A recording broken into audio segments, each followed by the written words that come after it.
of Americans who say they've got a great deal or a fair amount of trust in the mass media has fallen to a record low, according to a new Gallup survey. Now, when Gallup first started asking Americans this question in the 1970s, trust in the media was at 72%.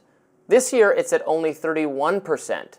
Now, media critic Josie Glabach, better known as the Redheaded Libertarian, says that this shouldn't surprise anyone. She blames mainstream media for peddling partisan talking points that the American people can see right through. She joins us now. She's also a co-host of Timcast with Tim Pool and is very active in alternative media spaces and online. Nice to finally get to talk to you. Nice to talk to you too, Robbie. Thank you for having me. So we talk a lot on this show on Rising, as I'm sure you do, about the failures of the mainstream media and how they have gotten worse over time, how it has inspired a just broad lack of trust, not just from conservatives or libertarians, but from independents, from people on the left, from all sorts of people. It feels like someday I think the band of Americans who do trust the media, I'm trying to picture who they actually are. It's this smaller and smaller slice of American life.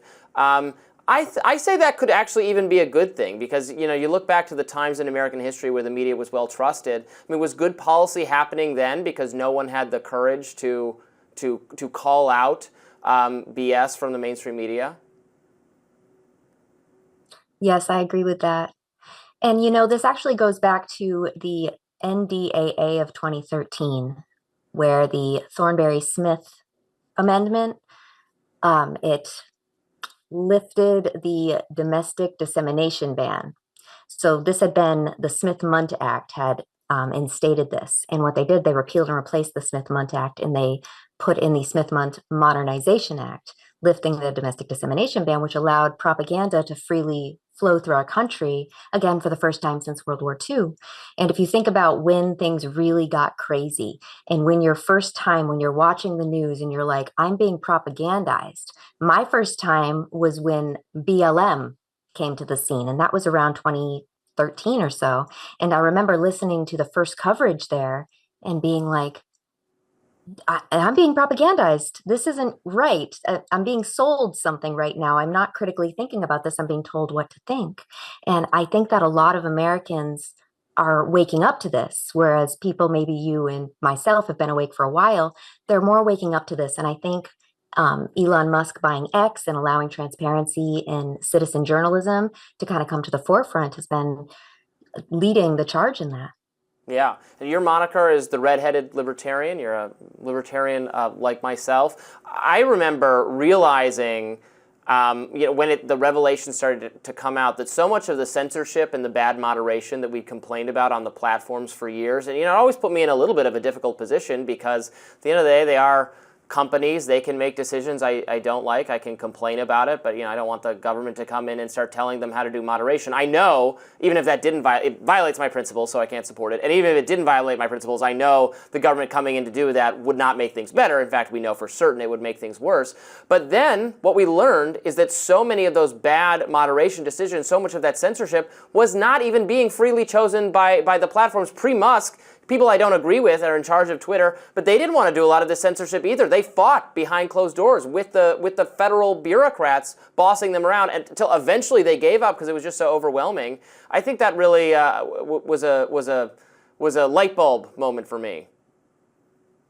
Yeah, and releasing the Twitter files and finding out all the corruption that was going on behind the scenes, that was really, it's something we kind of all suspected. We're like, there's no way this could be happening organically. People can't possibly be like this. It was all speculation and it was all a conspiracy.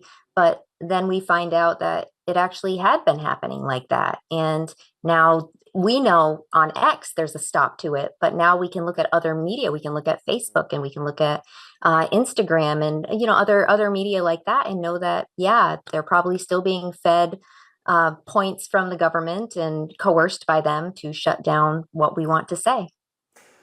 And right now, that coercion is, in my view, taking the form of the war on so-called misinformation and disinformation. It's very reminiscent to me of the hate speech distinction that you'd hear from so many people that, well, I support, many progressives feel on the left, I support free speech but not hate speech, even though those are the same thing. Hate speech is well protected under the category of free speech.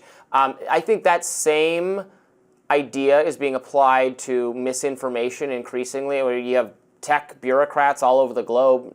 They seek to do this in America, but they're somewhat constrained by the First Amendment. But elsewhere, using the so-called spread of misinformation on social media as the reason to do censorship.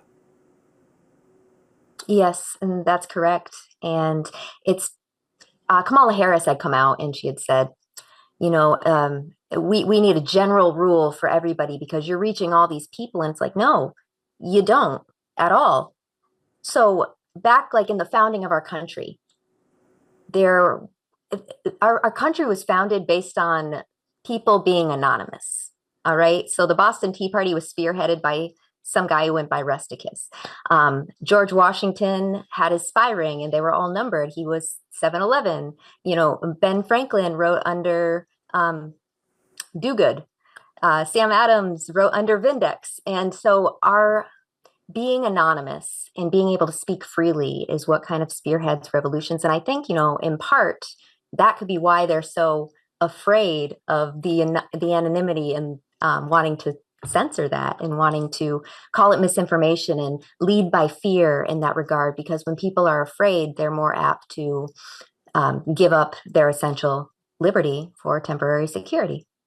There seems to be this hatred of social media platforms coming from mainstream and elite thinkers and policymakers and media figures, because social media has allowed people like you and I who have departing ideas from establishment orthodoxy to speak up and be successful and disagree with each other and with the powers that be. And social media has has broken the guardrails forever. I think that's why we see so much discussion or appetite among policymakers for more tech regulation, things of that nature, because they know. Hillary Clinton the other day called for more tech regulation because if we lose control of the internet, then we lose actually using the words control. They know that they need that control in order to prevent criticism of their policies. Yes, absolutely. So that's why we had seen recently that they were coming for Elon Musk. I mean, they're coming for him every single day, it seems like. But recently they kind of came out and there was the guy that works under Keir Starmer over in the UK, and he was reaching out to Kamala about how they were going to harass Elon's advertisers in order to kind of beat him that way. And that's so offensive as an American that they even thought that they could do that. But also it makes you wonder, why did they think that they could do that? Why did they think they could reach out to the vice president and person running for future president of our country and try to invade our freedom of speech and our freedom of expression and our First Amendment? Like, what made them so confident that they were able to do that? And I think that that's a question we should all be asking. You can catch the rest of our conversation over the weekend. Josie Glabach, Redheaded Libertarian, thank you for joining me. Thanks so much.